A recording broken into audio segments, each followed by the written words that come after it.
Negativity is all around us these days, and its presence is stronger than ever. But what if we're able to ease the tensions of this world just a little bit? Well, in this video, we'll be talking about just that through a realistic and resilient positive mindset. Between the constant cycle of negative news to online and social media culture, it's easy for us to see the world declining day after day alongside our own lives. A natural response to all of this is, of course, to escape into our own little worlds. Whether it's through video games, our own social circles, or other online spaces, or our work, I can totally understand this kind of reaction, as I've been doing a lot of that lately in my own life too. But unlike other escapists, I know the dangers of leaning too much onto something, or escaping from all of your problems all the time. It doesn't really solve the problems that we're facing in our lives, let alone having the motivation to deal with these problems that we're facing off with. And so early on in my self-help journey, I created a plan to ensure that I'm at the very least confronting the problems in my life rather than constantly running away from them. It's a plan that I've been tweaking for years now in my own life as I've been learning about moods, emotions, and about myself. And I feel like at this point, what I've built is good enough to address some of these issues and to talk about them. Hey, Dad, spit it out, man. Dad, spit it out, bro. I call the strategy building a resilient, positive mindset. By no means is it perfect in any way, but I hope in this video that I'm able to explain what it is all about and hopefully encourage us all to approach our emotions, positivity, and negativity in a far more healthier manner than we are right now. So let's talk about it. The first thing to know is really what a resilient positive mindset is, because I'm sure whenever people think of positive mindsets, they jump immediately to toxic positivity and nothing but happy thoughts in your head and good vibes only. Ew, seriously? That is so gross. Well, this is not that. I'm acutely aware of toxic positivity and how inherently regressive it can actually be, not to mention how toxic it can be. After all, if you're only allowing positive vibes and positive people into your own spaces, you tend to create a more ignorant bubble around yourself. This is on top of being insufferable around other people because no one is able to talk about their problems lest they be deemed as people who are ruining the vibes. I'm sorry, but you've thrown off the Emperor's groove. Instead, I trained myself to look at toxic positivity in that way and form my own kind of brand of positivity, more or less. To me, positivity is simply looking at the abyss and giving it a big smile while being as prepared as one can be when facing the absolute unknown.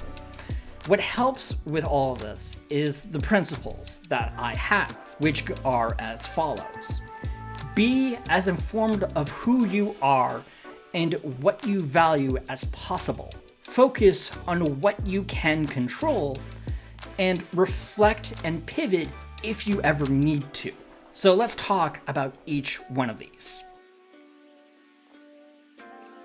The best way to know who you are is to practice self-discovery, asking yourself various questions and figuring out the answers and whether you like those answers or not.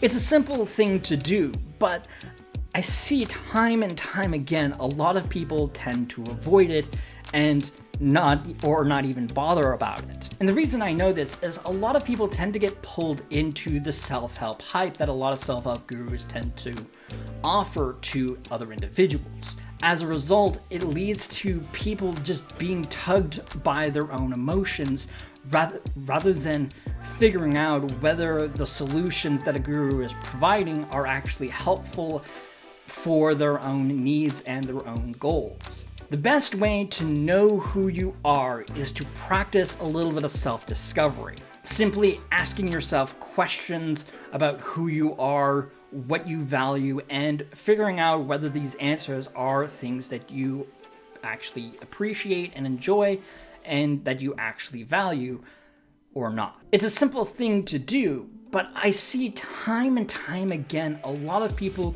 don't tend to practice this. It's painfully obvious in the self-help industry, as a lot of gurus tend to hype people up and excite people and getting them to think about grand plans or dreams, even though those things might not be things that they're actually dreaming of or actually want in their lives. The reason this is one of my principles is because self-discovery and figuring out your identity gives you just an anchor point, and not only for yourself, but also for your overall emotions too. When you know what you want in your life, it's a lot easier to focus on that rather than getting distracted by something else.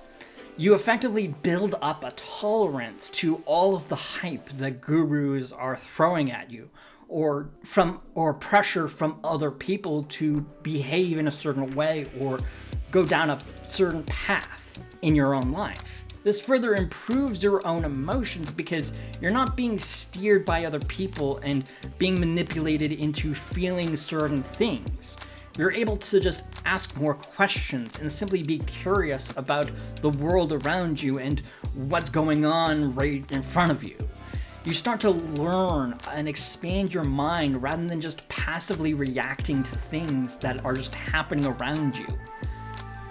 And most importantly, you use that opportunity to figure out where you fit in all of this.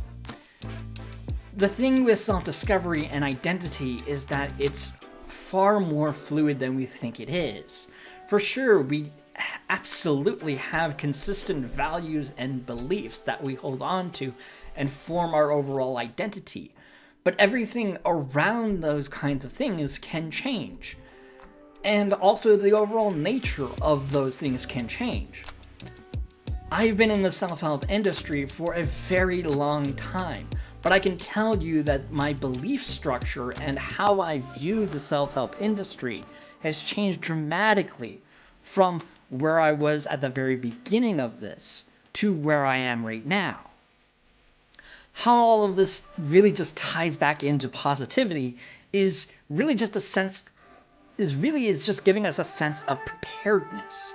We don't really know what's ahead of us in our own lives, but cultivating a sense of curiosity for what's ahead and being prepared to explore it makes it just a little bit easier rather than just reacting to whatever's just happening to us right at that very moment.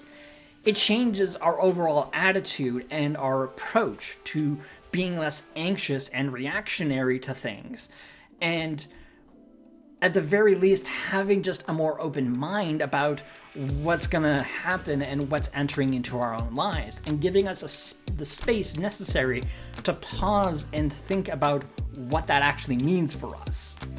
Overall, this makes us far more optimistic and hopeful, and creating a sense of wanting to explore it in my own experiences. And all of this leads into the next two principles that I'll be talking about. One of the underlying things that self-discovery and identity gives us is also a sense of confidence in ourselves. A confidence that we can generally figure out how things are going to be playing out, as there are plenty of things that are incredibly predictable. If you're on a weight loss journey like myself, chances are, as long as you're putting in effort to make that happen, you're probably going to be losing weight. Obviously, we're not going to be mind readers, but there's still just a lot of unpredictability surrounding that sort of thing. But when you know who you are and where you want to go and you're taking action, You can piece together some of that path, as I just explained in that example. All of this really leans into the second principle that I've been dancing around: your sphere of control. Turn on the knob! Turn on the knob! Specifically, the principle is to focus purely on what you can control and recognize how big events out of our control can really affect us. There is no doubt that big things are going to affect our lives in some way, shape, or form. The rise of AI, for example, has largely affected how we work, as companies lay off employees haphazardly in the name of AI, and they have very little care about that, even though those decisions aren't always the greatest decisions that companies have made. But that shock is not that surprising overall, because mass layoffs has been a common business tactic for companies for decades now. Do you think maybe he's compensating for something? It's disheartening, absolutely, but it's not that surprising now, and we can prepare ourselves to some degree to mitigate some of that. What this principle encourages is, instead of just reacting to the broad concept and making some adjustments to kind of protect ourselves from that sort of thing, really just spend some time asking yourself what you can reasonably do to lean further into your own values and how they mesh with these big changes overall, and what you could be doing differently to improve and alleviate this situation. This principle essentially serves as a reminder that everything around us is going to affect us in some way, shape, or form, and it's going to affect how we live. The idea is to see this as more of a generally good thing, as it gets us to adapt and change and grow, as we have seen plenty of times around the AI. And when you know who you are and what you value in your own life, you really get to steer that particular growth and how it affects you in the way that you want it to, even if it's just a little. A good example of this is when I was looking at the rise of AI, I got to thinking about an overall growth mindset.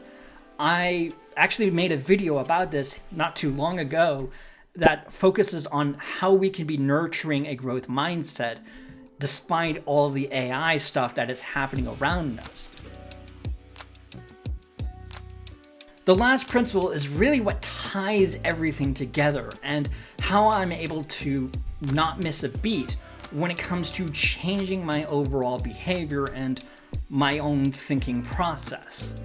It's simply to take action and putting what I established with my other principles into practice, to reflect further on my conclusion and to make any necessary changes. This is why I have a more balanced approach to things than other gurus, and a general openness to the world at large.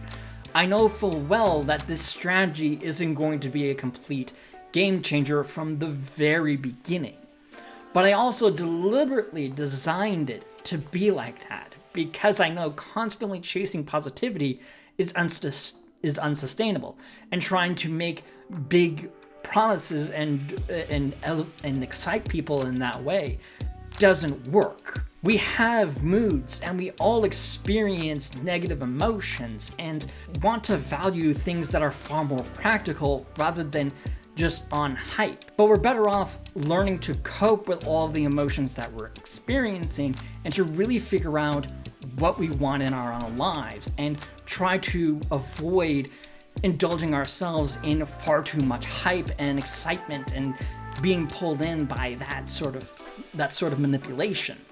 Changing and developing a mindset doesn't happen on a dime. It takes practice, reinforcement, and acknowledging our setbacks. It's also entertaining the fact that we might be completely wrong about certain things, as we are prone to making mistakes and being steered by our own biases. It happens. It's human. I don't know. I never thought I'd get this far. This principle is a reminder to be deliberate about what we're doing and how we're building it. It's to explore every single option that is available to us and have an open mind to things. It's a means of challenging certain notions and looking at our behavior and adapting accordingly. Another good example of this kind of behavior is looking at mistakes that are made to food that you've ordered. The typical reaction to a messed up order is to get angry at the server and ask for a refund or the meal that you ordered. But I challenge you in that moment, instead of getting frustrated or angry, to actually indulge in that meal, provided that it is something that's edible for you. The reason being is that a messed up order breaks the usual routine for a lot of people when it comes to eating particular dishes. It allows you to explore something new and to experience something new rather than the same old thing. And it might actually be something that you end up enjoying afterwards, and might be something that you might actually order the next time you're around. That possibility just doesn't happen if your knee-jerk reaction is just to get angry or frustrated that your order was messed up and being generally unwilling to try something new. Beyond that, this principle just reinforces us to be critical thinkers and to have empathy as well, to try and make sense of what's happening around us or in front of our eyes, and not only just process that, but filter it into what we could be doing moving forward. I'm no stranger to positivity being viewed with naivete. We can turn to many other gurus who use positivity and positive vibes as a means of solving all of our problems and fixing all of the things that we could ever want, and hyping ourselves up as a means of doing all of that stuff. But the reality is that positivity really isn't that capable of doing any of that stuff. But at the very least, positivity does help us with moving forward and getting things done. After all, being nihilistic or refusing to engage with the rest of the world and what's going on in it isn't the most sensible approach long term. Eventually, we're gonna have to stop running away and putting up barriers to our safe spaces in order to actually fix the world that we're all a part of and address our own problems. And positivity can certainly help with that. Because when you temper it by pausing and thinking about what you can be doing moving forward and adapting, a positive mindset will give you the hope and a little push through all of that to work little by little in your own way at these problems. And it'll help you understand that that is what positivity can really do. Thank you guys so much for watching the entirety of this video. It would really mean a lot to me if you clicked on the like button and also subscribe to my channel if you haven't done so already. I love you guys.